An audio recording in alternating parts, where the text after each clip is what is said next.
Bien bonjour, bienvenue à l'émission de scène. Nous sommes jeudi, il est 18 heures, donc notre traditionnel rendez-vous en vidéo sur la page Facebook de la FFTA et en replay ensuite sur notre réseau social Réseau TA, donc les réseaux sociaux de la FFTA, et sur la chaîne YouTube de la FFTA, donc tout ça à partir de demain pour ce qui est des replays. Traditionnellement, je reçois un invité qui nous parle de théâtre. Aujourd'hui, ça va être un petit peu particulier parce que, eh bien, l'invité, c'est moi-même. Je vais vous parler un petit peu de mon expérience du théâtre. Donc moi, je suis Jean-Claude Perrault, je suis l'animateur de cette émission, mais je fais aussi partie d'une compagnie qui s'appelle Atome Scénique, donc qui est basée à Saint-Marcellin en Isère. Donc voilà, donc je vais essayer de vous parler de moi. Donc c'est toujours un exercice un petit peu difficile de parler tout seul, parce que personne ne va m'interviewer par rapport à ce que j'ai pu faire les semaines précédentes. Donc voilà, donc j'espère que ça sera relativement fluide, que je ne vais pas trop chercher mes mots. Donc voilà. Donc moi, j'ai commencé le théâtre assez tard, quoi, finalement, hein. Donc moi, je suis né à Paris, j'ai vécu 30 ans à Paris. Donc je me suis marié, j'ai eu déjà 2 enfants à Paris, et puis j'ai eu l'opportunité à l'âge de 30 ans, donc c'était en 91 si je compte bien, de pouvoir être muté à Grenoble, donc au sein de mon groupe où je travaillais, donc qui était Schneider à l'époque. Et donc en arrivant à Grenoble, j'ai cherché à faire des activités, et puis j'ai vu qu'au sein du comité d'entreprise de Schneider, il y avait un atelier théâtre qui démarrait pour des débutants. Donc je me suis inscrit. Et puis j'ai très vite bien accroché. Euh, donc on était encadré par des metteurs en scène professionnels réputés de Grenoble. Donc on a eu différents metteurs en scène au fur et à mesure des années. Les premières années, on travaillait les techniques de base du comédien, c'était vraiment de l'atelier théâtre pur et dur, et on préparait pour la fin de saison, pour le mois de juin, ce qu'on appelle des travaux d'acteurs, donc des petites scènes à 2, à 3, qui étaient enchaînées comme ça et qu'on jouait plusieurs fois.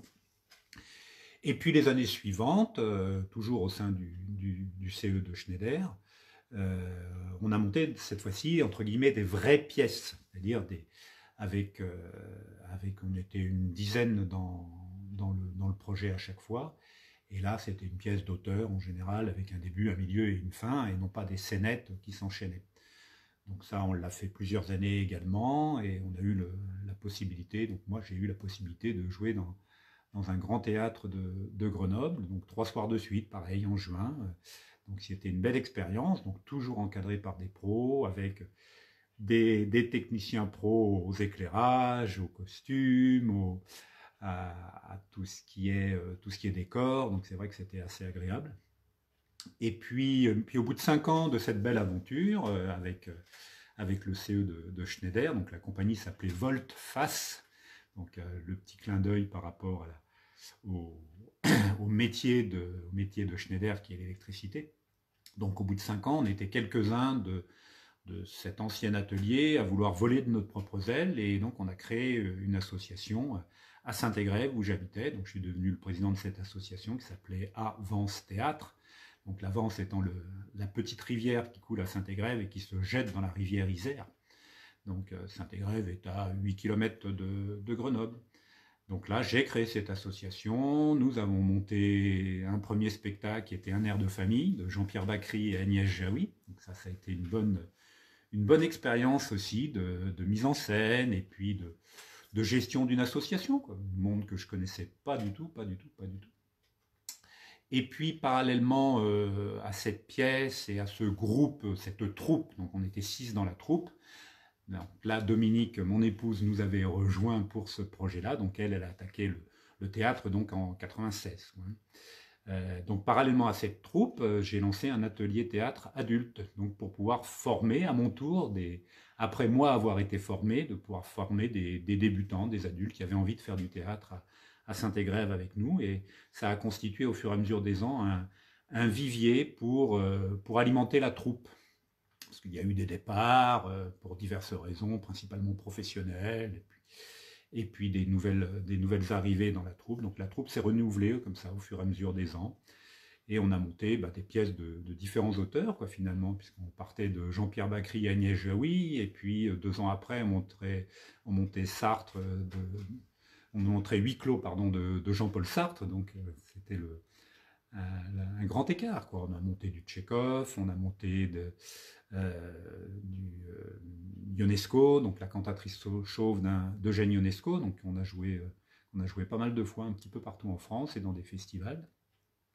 Donc ça a été une belle expérience. On a continué aussi à ouvrir des ateliers théâtre, cette fois-ci pour des jeunes, pour des enfants. Donc là, moi j'ai demandé un passage à 80% au niveau de mon employeur, donc pour pouvoir me libérer le mercredi et pour pouvoir animer des cours pour des jeunes, quoi. Donc au départ des lycéens, ensuite des collégiens, et ensuite Dominique, mon épouse, elle a animé les cours pour enfants. Donc, on a fait pendant pas mal d'années comme ça. Et puis au niveau de la troupe, on était toujours un petit peu embêtés avec Dominique, qu'on ne pouvait pas trop jouer l'été, parce que il y en avait toujours qui partaient en vacances en juillet, d'autres en août, des contraintes forcément familiales qui faisaient que c'était compliqué de participer à des festivals en été. Donc on a décidé de monter une pièce, nous à 2, donc une pièce qu'on a trouvée sur internet, qui n'était pas publiée, d'un jeune auteur, et donc ça s'appelait De la roue du cochon, malgré son nom, une pièce très, très subtile, d'un auteur qui s'appelle Emmanuel Beaufils, qui a été édité depuis cette époque. Donc une pièce qui se passe dans un musée d'art contemporain, donc on parle beaucoup d'art contemporain avec humour. Et cette pièce a tellement bien marché qu'on l'a présentée un petit peu partout, dans des festivals amateurs. Et puis, au bout d'un moment, on a été repéré par des programmateurs professionnels, donc, qui nous ont poussé à prendre pendant un temps un statut professionnel. Donc ça a duré pas mal d'années, où on a été professionnel au sein de la compagnie Atome Scénique, en parallèle des activités qu'on continuait à avoir avec l'autre compagnie qui était Avance Théâtre, plus dédiée à la formation. Donc tout ça a duré joyeusement. Donc Avance Théâtre, on a arrêté en juin dernier, donc en plein Covid.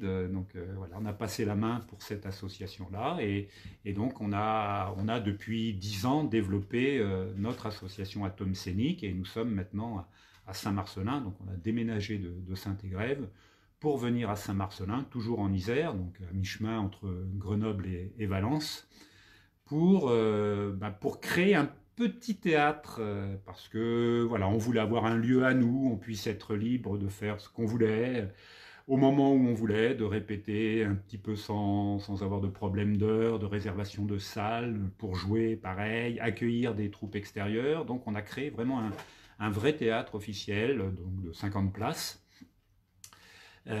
établissement recevant du public, etc. Donc pour pouvoir nous préparer nos spectacles, en faire une base arrière, pour jouer, et puis ouvrir aussi là également des ateliers théâtre, donc qui ont fonctionné pendant presque 10 ans, quoi, finalement. Donc voilà, depuis cette année, on a arrêté les ateliers théâtre pour se consacrer vraiment à la création de pièces et aux représentations. C'est vraiment ce qui nous plaît de faire actuellement, après avoir beaucoup œuvré pour des ateliers théâtre et pour former plusieurs centaines de comédiens amateurs, aussi bien des adultes que des jeunes. Donc voilà, ça a été une époque, et puis maintenant envie de passer à autre chose et de continuer la belle aventure de réellement de jouer, quoi, nous, maintenant. Donc à ce niveau-là, on a joué différentes pièces depuis De la roue du cochon. On a fait des créations complètes, on a fait des impros, on a joué des pièces du répertoire, donc avec d'autres comédiens qu'on a intégrés, donc des petites équipes dans ce cadre-là. Donc j'avais monté aussi au sein d'Atome Scénique Uburois. Donc voilà, ça aussi, ça a été une belle expérience, avec des Saint-Égrévois principalement ici. Et puis voilà, et puis ben, on a beaucoup tourné avec statut professionnel, et puis maintenant, ben, voilà, on a laissé un petit peu de côté ce statut pro pour devenir complètement amateur au niveau théâtre, et maintenant de jouer en tant qu'amateur, quoi, dans les réseaux vraiment purement amateurs maintenant. Au niveau de notre actualité, on a 5 spectacles en parallèle, 5 pièces que l'on tourne avec Dominique, donc qui marchent bien. Donc il faut jongler entre voilà, les différentes pièces, les différentes représentations, installer un décor, le ranger, le stocker.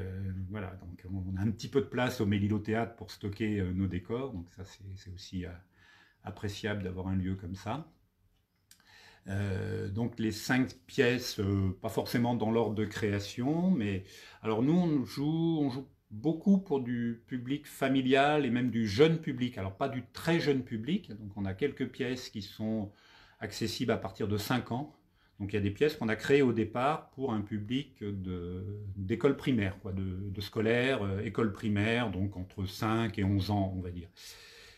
Et puis on s'est aperçu que nos pièces, elles plaisaient bien aussi aux parents et aux grands-parents, quoi. Donc il y a eu des fois où on a joué ces pièces-là spécifiquement un samedi soir, par exemple, pour un public adulte, là où il y avait très très peu d'enfants, quoi, finalement, et ça a marché aussi.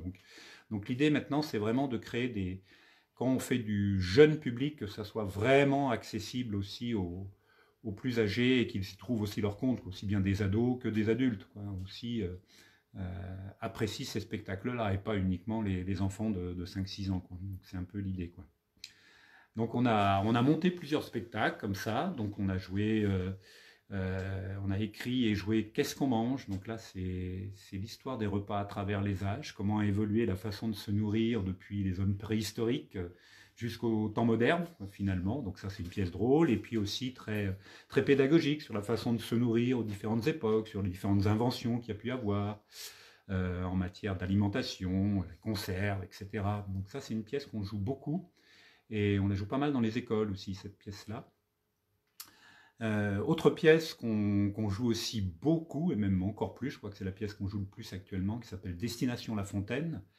Donc là, c'est une création à partir des fables de La Fontaine. Donc c'est l'histoire de 2 explorateurs de l'espace qui arrivent sur une planète un peu fabuleuse, et ils vont découvrir une malle en bois, et cette malle va être source de redécouvrir les fables de La Fontaine.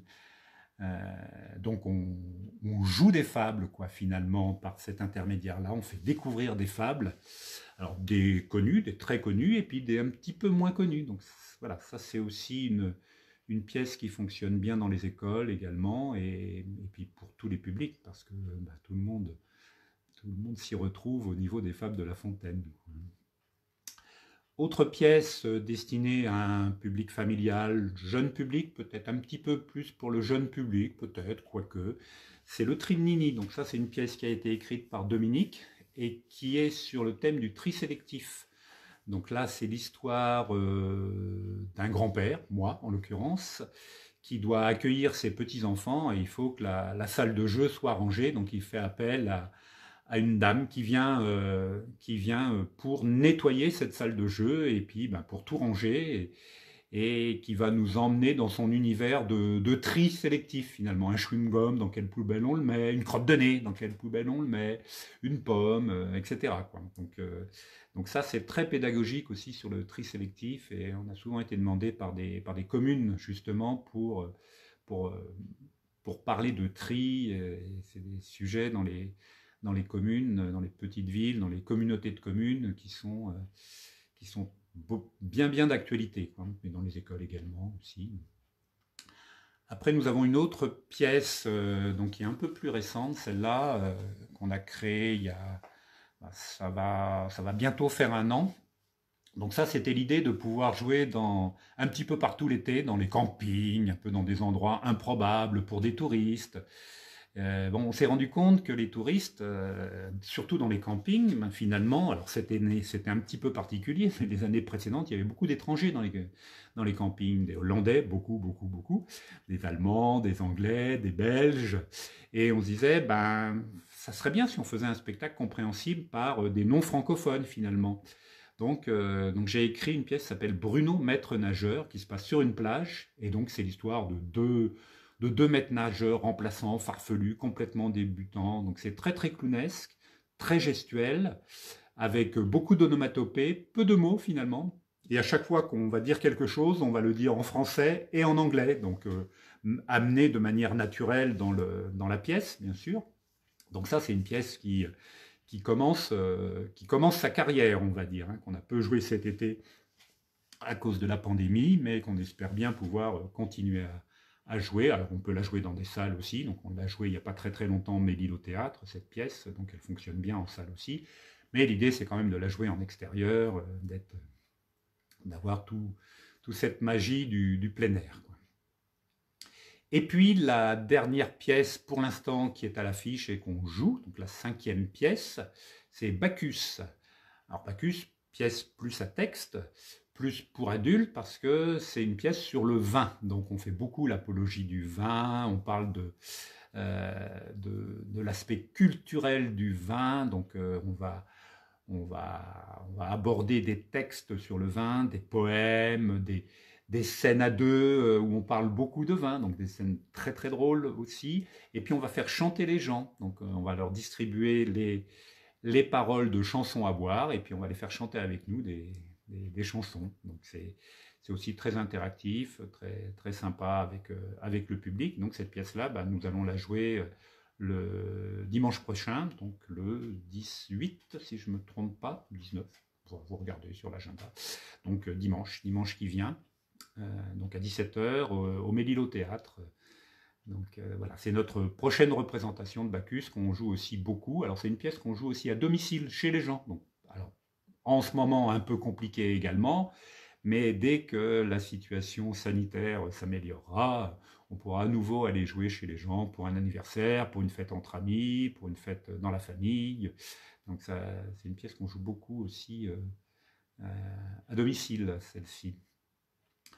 Donc voilà un petit peu la vie de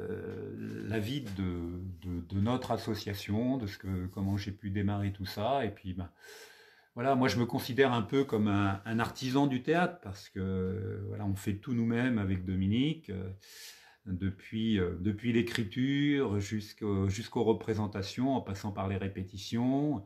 Tout ce qui va être lumière, on va le créer nous-mêmes, on va avoir des petites télécommandes pour pouvoir lancer des effets lumière depuis la scène, parce qu'il n'y a pas de régisseur qui tourne avec nous, donc on fait tout nous-mêmes, et on lance aussi bien les sons que les effets lumière depuis la scène avec des télécommandes.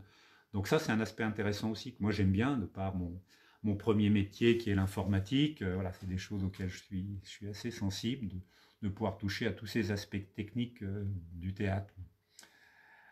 Donc voilà, et puis je continue à écrire. Là, pour l'instant, je suis en écriture d'une nouvelle pièce qui va s'appeler Immo potable, Immo comme immobilier avec 2 M.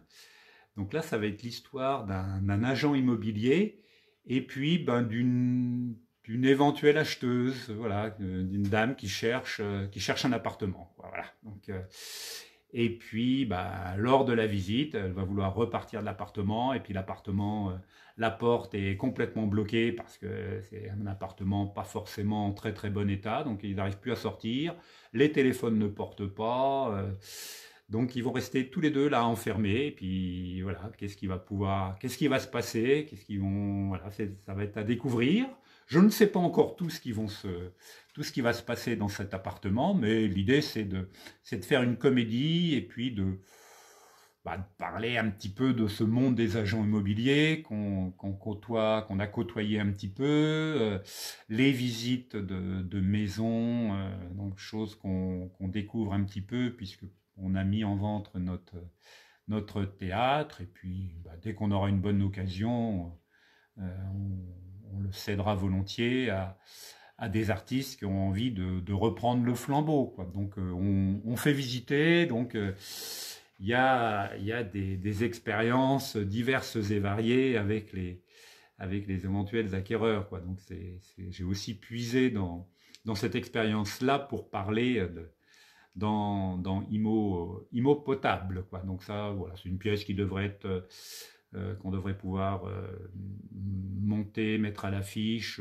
dans l'hiver, bon, peut-être en fin d'hiver, on ne sait pas trop, quoi, on se laisse pour l'instant le temps de préparer les choses, sachant qu'en ce moment, bah, la situation est un petit peu particulière pour nous avec le virus. Alors on n'est pas dans une zone écarlate, hein, on est un petit peu loin de Grenoble, de nous, donc on n'a pas les mêmes contraintes qu'à Grenoble ou qu'à Lyon. Il n'y a pas de couvre-feu, donc les contraintes qu'on peut avoir au Mélilo Théâtre, c'est la distanciation à l'intérieur du théâtre, port de masque pour les spectateurs, voilà, donc on peut accueillir qu'un nombre limité de spectateurs dans le théâtre. Et puis, ben, forcément, les spectateurs potentiels sont des fois un petit peu frileux de revenir dans des salles de spectacle, de s'enfermer à nouveau dans des lieux clos pour ce qui est du loisir et ce qui n'est pas considéré comme du nécessaire par tout le monde, quoi. Même si nous, on peut considérer que tout ce qui est loisir fait partie de la vie et c'est indispensable pour vivre. S'il n'y a plus de loisir, il n'y a plus de vie, quoi, hein. Si on n'est là que pour travailler, s'il n'y a que métro, boulot, dodo, c'est vrai que ça va devenir un petit peu compliqué, quoi. Donc ben, on fait le dos rond actuellement pour que ça se passe dans les meilleures conditions possibles. On arrive quand même à accueillir du public, donc on est content. Voilà, et puis ben, pour l'instant, on joue peu en dehors. Donc on espère que ça va revenir le plus tôt possible. Et puis ben, on garde le moral, quoi. Et puis on crée en ce moment, donc on écrit beaucoup. Et puis voilà, et puis on avance comme ça, quoi.